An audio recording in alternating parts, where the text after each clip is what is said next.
بسم اللہ الرحمن الرحیم۔ آپ کا اپنا بھائی ارشد کرملائی نئی دینی معلومات کے ساتھ ایمان افروز واقعات کے ساتھ آپ کے سامنے ہے۔ جیسا کہ میں نے کل بتایا تھا کہ آج کل ماحول بہت گرم ہے اور خاص کر عقائد کی بات ہو رہی ہے، توحید کی بات ہو رہی ہے،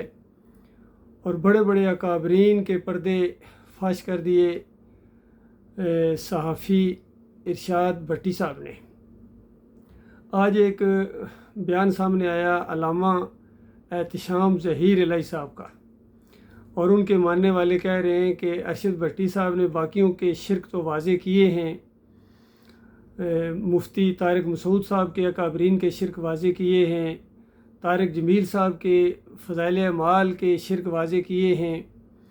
اور مفتی منیب کے شرکیہ واقعات کو واضح کیا ہے، پاپا جانی کو بھی مشرک ثابت کر دیا گیا، اور مرزا جیلمی صاحب ان کے بھی عقائد کے اندر خرابی جو ہے بالکل ظاہر کر دی گئی،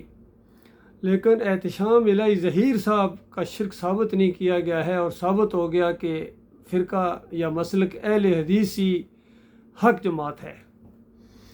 کاش ارشاد بھٹی صاحب کو ان کے شرک معلوم ہوتے، مطالعہ کیا ہوتا تو وہ بھی چیز سامنے آ جاتی۔ لہذا میں ارشاد بھٹی صاحب کو بھی بتا رہا ہوں، پوری دنیا کو بتا رہا ہوں، اور اہل حدیث بھائی ہیں ان کو بھی آنکھیں کھولنے کے لیے کہ اگرچہ آپ میں سب سے کم شرک ہے، لیکن 3 شرک بڑی شدت کے ساتھ آپ کے اندر بھی موجود ہیں۔ اور جیسا کہ میں نے کل ڈاکٹر مسعود الدین عثمانی رحمۃ اللہ علیہ کا ذکر کیا تھا، انہوں نے بھی اپنی کتاب ایمان خالص قسط اول کے اندر اس چیز کا ذکر کیا ہے کہ اہل حدیثوں کے اندر سب سے کم شرک پایا جاتا ہے۔ اصل میں ڈاکٹر صاحب تو ثابت کر رہے تھے کہ امت مسلمہ کا کوئی مسلک، کوئی جماعت ایسی نہیں جس کے اندر شرک نہ ہو، اور سب سے زیادہ جو موحد سمجھے جانے والے اور کم شرک جن میں پایا جاتا ہے وہ اہل حدیث مسلک ہے، ان میں بھی یہ شرک آ گیا ہے۔ فتاوی نظیریہ کے اندر میاں نذیر دہلوی جو یہاں بر صغیر کے اندر اہل حدیثوں کے بانی سمجھے جاتے ہیں، فتاوی نظیریہ کے اندر لکھتے ہیں، بریلیوں کو جواب دیتے ہیں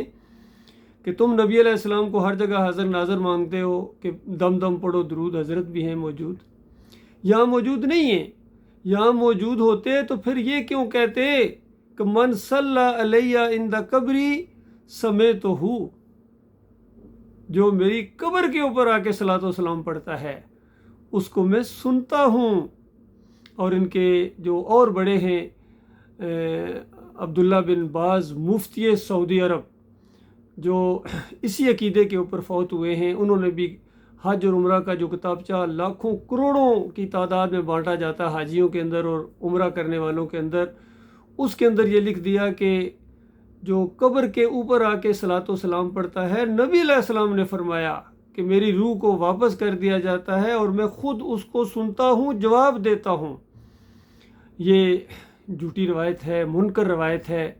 قرآن کے خلاف روایت ہے، مشرکانہ روایت ہے۔ یہ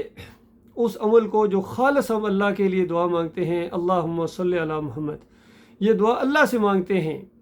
تو کیا فرشتے عربی بھی نہیں جانتے کہ ہماری دعا اللہ کے پاس، باقی سارے اعمال اللہ کے پاس جاتے ہیں، تو یہ عمل نبی علیہ السلام کے پاس کیوں جاتا ہے؟ یہ تو ایک دعا ہے، اور دعا تو اللہ سنتا ہے، فرشتے لکھتے ہیں، اللہ کے پاس لے جاتے ہیں، بغیر وہاں پہنچے ہوئے پہلے سے اللہ تعالیٰ کو معلوم ہے کون کیا دعا مانگے گا۔ وہ علم والا رب ہے، اس دعا کو قبول کرتا ہے، جس کے حق میں مانگی جائے اس کے بھی درجات بلند ہوتے ہیں، اور جو دعا مانگ رہا ہوتا ہے اس کو بھی عبادت ہی لکھا جاتا ہے۔ جس طرح حدیث میں آتا ہے، نبی علیہ السلام نے فرمایا کہ جو میرے اوپر ایک مرتبہ یہ صلاۃ یعنی دعا میرے لیے کہتا ہے تو اللہ 10 رحمتیں اس بندے کے اوپر بھیجتا ہے۔ تو اس طرح جو صحیح طریقہ ہے اس کو چھوڑ کر اور پھر مشرکانہ طریقے سے اس روایت کو ایک جھوٹی روایت کے اوپر ایمان بنا لینا، یہ بڑی جہالت ہے۔ اور فتاوی نظیریہ کے اندر میاں نذیر صاحب لکھتے ہیں، سنیں احتشام ظہیر صاحب اور ارشاد بھٹی صاحب، ان کا انٹرویو دوبارہ لیں ذرا، اور ان کو کہو کہ یہ اتنا بڑا فتاوی جس کے اوپر پورا آپ کا مسلک اہل حدیث کھڑا ہے، وہ تو کہتے ہیں کہ نبی علیہ السلام قبر کے اوپر آ کے پڑھو تو سنتے ہیں، اور دوسری جھوٹی روایت انہوں نے پیش کی اور کہا کہ دوسری روایت یہ ہے کہ اللہ تعالیٰ نے کچھ فرشتوں کی ڈیوٹی لگائی ہوئی ہے، پوری دنیا کے اندر ہر لمحے ہر جگہ وہ موجود ہوتے ہیں، اور جب کوئی کہے اللہم صلی علی محمد تو یہ پکڑ کے اس کو اور پھر مدینے والی قبر میں آ کے پیش کر دیتے ہیں۔ یہ دوسری روایت جس کو توصیف الرحمان راشدی، وہ بھی اہل حدیث ہے، سلفی ہیں، وہ بھی اس روایت کو بیان کرتے ہیں۔ پہلے دونوں روایتوں کو بیان کیا کرتے تھے میاں نذیر کی طرح کہ جو قبر کے اوپر آ کے پڑھے اس کو خود سنتے ہیں، نبی علیہ السلام نے فرمایا، اور جو دور سے پڑھے اس کو فرشتے لے کے آتے ہیں۔ اور جب ہماری دعوت اس انداز سے سامنے آئی تو یہ پہلی روایت کے بارے میں بہرحال انہوں نے اپنا عقیدہ ٹھیک کر لیا ہے۔ توصیف الرحمان راشدی صاحب نے کہتے ہیں ہاں یہ روایت صحیح نہیں ہے، یہ غلط روایت ہے، لیکن دوسری جو مشرکانہ روایت ہے اس پر اور زیادہ زور دینا شروع ہو گئے۔ کہتے ہیں وہ وہاں جو فرشتوں والا معاملہ ہے وہ تو بالکل لازم ہے، وہ تو کہتے ہیں ہمارے ایمان کا حصہ ہے، جو عین بے ایمانی ہے، عین شرک ہے، قرآن کے خلاف یہ عقیدہ ہے۔ قرآن فرماتا ہے وَإِلَى اللَّهِ تُرْجَعُ الْأُمُورُ، تمام معاملات اللہ کی طرف جاتے ہیں، وَيُرْجَعُ الْأُمْرُ كُلُّهُ، تمام کے تمام معاملات ہیں وہ اللہ کی طرف جاتے ہیں۔ اور نبی علیہ السلام صحیح حدیث کے اندر فرمائے میں پیر اور جمعرات کو روزہ رکھتا ہوں کیونکہ پیر اور جمعرات والے دن انسانوں کے اعمال اللہ کے ہاں پیش ہوتے ہیں، اور میں یہ چاہتا ہوں کہ میرے اعمال جب اللہ کے ہاں پیش ہوں تو میں صائم ہوں، میں روزے سے ہوں۔ تو اندازہ لگائیے صحیح عقیدہ کیا ہے کہ تمام انبیاء کے اعمال جو ہیں وہ اللہ کے ہاں پیش ہوتے ہیں، نبی علیہ السلام کے اعمال بھی اللہ کے ہاں پیش ہوتے ہیں، صحابہ کرام کے، ہمارے سب کے۔ اللہ معبود ہے، جس کے لیے ہم عمل کرتے ہیں اس کے ہاں پیش ہوتے ہیں، اور وہ خود بھی جاننے والا ہے۔ تو بتائیے یہ کسی انسان کے آگے یہ اعمال کیوں پیش ہوں؟ اور دیوبندیوں نے تو یہاں تک لکھ دیا تھا، ایک دفعہ فتویٰ ان کا پوری اہل دیوبند مساجد کے اندر لٹکا دیا گیا کہ دیکھو تم داڑھی منڈاتے ہو، اور جب نبی علیہ السلام کے ہاں پیش ہوتے ہوں گے ہمارے اعمال تو کتنے کڑتے ہوں گے۔ اندازہ لگائیے اس طرح، جہاں ایک اچھی بات چلو داڑھی کی ترغیب کے لیے اور چیزیں موجود تھیں، لیکن مشرکانہ انداز سے یہ بات کہنا یہ تو عقیدہ خراب کرنے والی بات ہے۔ بلکہ انہوں نے یہاں تک کہہ دیا تھا کہ دیکھو یہ جو شیزان کی بوتل پیتے ہو قادیانیوں کی، تو جب نبی علیہ السلام دیکھتے ہوں گے تمہیں شیزان کی بوتل پیتے ہوئے تو کتنا ان کا دل دکھدا ہوگا۔ بتائیے کیسا شیطان کا وار ہوتا ہے۔ شیطان نے ایک بات یعنی اس انداز سے کہہ کے اس کے بعد نبی علیہ السلام کو عالم الغیب ثابت کر دیا۔ اسی طریقے سے فضائل اعمال کا وہ واقعہ اگر آپ ارشاد بھٹی صاحب ان کے سامنے رکھتے تو مزہ ہی آ جاتا۔ یہ جو کہتے ہیں نا اللہ سے ہونے کا یقین اور مخلوق سے نہ ہونے کا یقین، رائے وینڈ والے، طارق مسعود والی پارٹی، طارق جمیل والی پارٹی، ان کو کہو کہ وہ جو فضائل اعمال کے اندر وہ واقعہ لکھا ہوا ہے کہ ایک حاجی صاحب نوجوان جا رہے تھے اور ہر قدم کے اوپر درود پڑھتے تھے۔ کسی نے کہا یہ آپ کا عمل کے سنت کے مطابق ہے یا تمہارا اپنا شوق ہے؟ اس نے کہا مسئلہ یہ ہے کہ میں اپنی ماں کے ساتھ حج پر جا رہا تھا، راستے میں اس کا انتقال ہو گیا، فوت ہو گئی، منہ سوج گیا، کالا جسم ہو گیا، انتہائی پریشانی کے عالم میں تھا کہ تامہ کی طرف سے ایک بادل نما ٹکڑا آیا اور قریب آ کے اس میں سے ایک نورانی چہرہ انسان نکلا، اور انہوں نے کہتے ہیں میری ماں کے پیٹ کے اوپر ہاتھ پھیرا، وہ پیٹ کی ساری سوجن ختم ہو گئی، منہ کے اوپر ہاتھ پھیرا، ساری منہ کی کالک چلی گئی، اور پھر جانے لگے تو میں نے پکار کر کہا کہ آپ نے میری مشکل کشائی کی ہے لیکن تعارف نہیں کرایا، میں پہچان بھی نہیں سکا ہوں آپ کو، آپ کون ہیں؟ کہتے ہیں پھر وہ قریب آئے اور انہوں نے کہا کہ تم نے مجھے پہچانا نہیں، میں تمہارا نبی محمد صلی اللہ علیہ وآلہ وسلم۔ استغفر اللہ استغفر اللہ۔ اور ساتھ بتایا کہ اصل میں تم درود بہت پڑھتے تھے، اور جو بھی مجھے درود میرے اوپر پڑھتا ہے میں اسی طرح اس کی مشکل کشائی کرتا ہوں۔ بتاؤ کہاں گیا تمہارا وہ عقیدہ کہ اللہ سے ہونے کا یقین اور مخلوق سے نہ ہونے کا یقین، کہاں گیا وہ تمہارا عقیدہ؟ اسی طرح جامی صاحب، یہ بھی ایک واقعہ ہے، یہ کلپ لمبا ہو جائے گا ورنہ اتنے واقعات ہیں فضائل اعمال کے اندر کہ شرک سے بھرمار ہے اس کے اندر، جس کا دفاع کرتے رہے مفتی طارق مسعود صاحب۔ شرم آنی چاہیے ان کو، ان کے اوپر مفتی کا لیبل لگا ہوا ہے۔ یہ وہ ناگ ہیں اللہ کے بندوں جنہوں نے تمہیں ڈسا ہے، چاہے طارق جمیل ہوں، چاہے مفتی طارق مسعود ہوں، چاہے یہ تقی عثمانی، وہ بھی شرک کا دفاع کرتے ہیں۔ کیا نام ہے، طارق جمیل صاحب کہتے ہیں کہ وہ انگلینڈ میں ایک صاحب کی خواب میں نبی علیہ السلام آئے تھے، اور انہوں نے مجھے فون کیا ہے کہ طارق جمیل صاحب کو کہو کہ آپ کے دوست وہ جو جنید تھے ان کو اللہ نے معاف کر دیا ہے۔ بتاؤ کیا ڈرامے باز، کیا مسخرے، کس طرح دین کا حلیہ بگاڑ دیا انہوں نے، کس طرح انہوں نے گھما پھرا کے باتیں کی ہیں۔ اور نبی علیہ السلام وہاں انگلینڈ میں آئے ہیں، یہاں براہ راست ادھر نہیں آ سکتے تھے، کیونکہ یہ جھوٹی بات ہے۔ ابن سرین بیان کرتے ہیں کہ یہ ان کے لیے جنہوں نے نبی علیہ السلام کو اپنی اصلی حالت میں دیکھا، یہ ان کے لیے ہے۔ تو انہوں نے آج ہر ایک طاہر القادری کہتے ہیں میری خواب میں آئے اور مجھے آگے بتا گئے کہ طاہر تمہارے علاوہ سارے یہ فاسق اور فاجر، میں کسی کے پاس نہیں آؤں گا، آئندہ پاکستان نہیں آؤں گا۔ انہوں نے بہت منت سماجت کی اور پھر کہا کہ ہاں اگر طاہر تم ٹکٹ کا انتظام کرو تو پھر میں آیا کروں گا۔ اس طرح ایک سے ایک بڑھ چڑھ کر جوہر القرآن کے اندر اندازہ لگائیے یہ کتنے بڑے سمجھے جاتے ہیں۔ یہ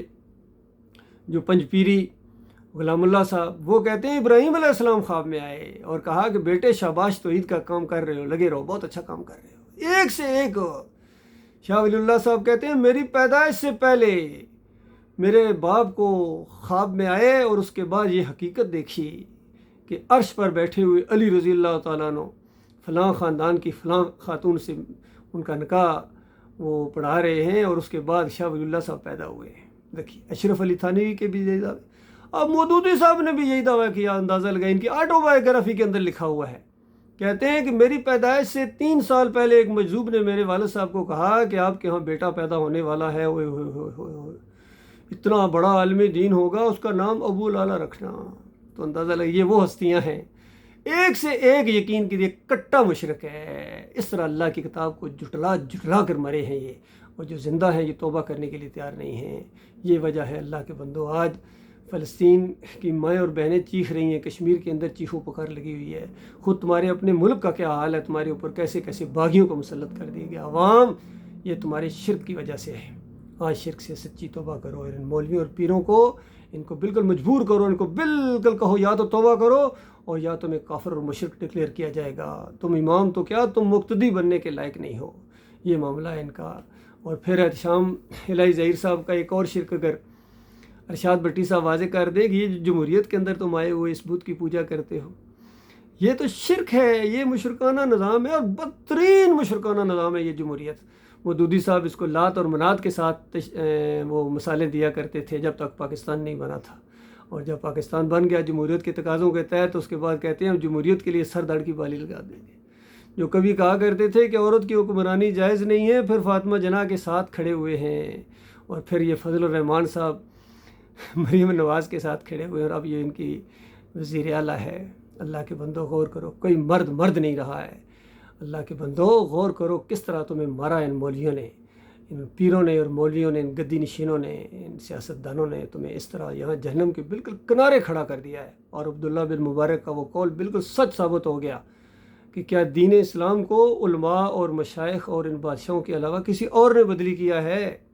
تو یہ معاملہ ہے میرے پیارے بھائیو، غور کرو۔ میں تمہارا بھائی ہوں، میں مولوی نہیں ہوں، پیر نہیں ہوں، میں آپ کا بھائی ہوں۔ میرا دل آپ کے ساتھ دھڑکتا ہے، مجھے ترس آتا ہے آپ کے اوپر کہ کتنے ہیں نمازی ہیں، حاجی ہیں، عمرہ کرنے والے ہیں اور تہجد گزار بھی ہیں، لیکن شرک کی وجہ سے ہمیشہ کی آگ کے اندر چلے جائیں گے۔ للہ توبہ کرو اور معافی مانگو گے، شرک اور کفر سے بیزاری کا اعلان کرو گے، اللہ تمہارے ساتھ جب ہوگا دنیا کی کوئی طاقت تمہیں مغلوب نہیں کر سکتی ہے، یقین کرو۔ ایسی طاقت ہے یہ ایمان اللہ کے بندو، اس کے سامنے ایٹم بم اور ہائیڈروجن بم اور سپر ایٹمک بم بھی بالکل معمولی چیزیں ہوں گی۔ ایسا اللہ کی طاقت، ایمان کی طاقت، لیکن شرک کے منہ پر تھوکو۔ شرک اللہ کو گالی ہے۔ اللہ کو گالی دینے کے بعد اگر آپ کہیں کہ اللہ آپ کو عزت دے گا دنیا کے اندر یا آخرت میں تمہیں جنت دے گا، یہ بہت بڑا فراڈ ہوا ہے تمہارے ساتھ۔ اللہ تعالیٰ غور و فکر کرنے کی توفیق عطا فرمائے۔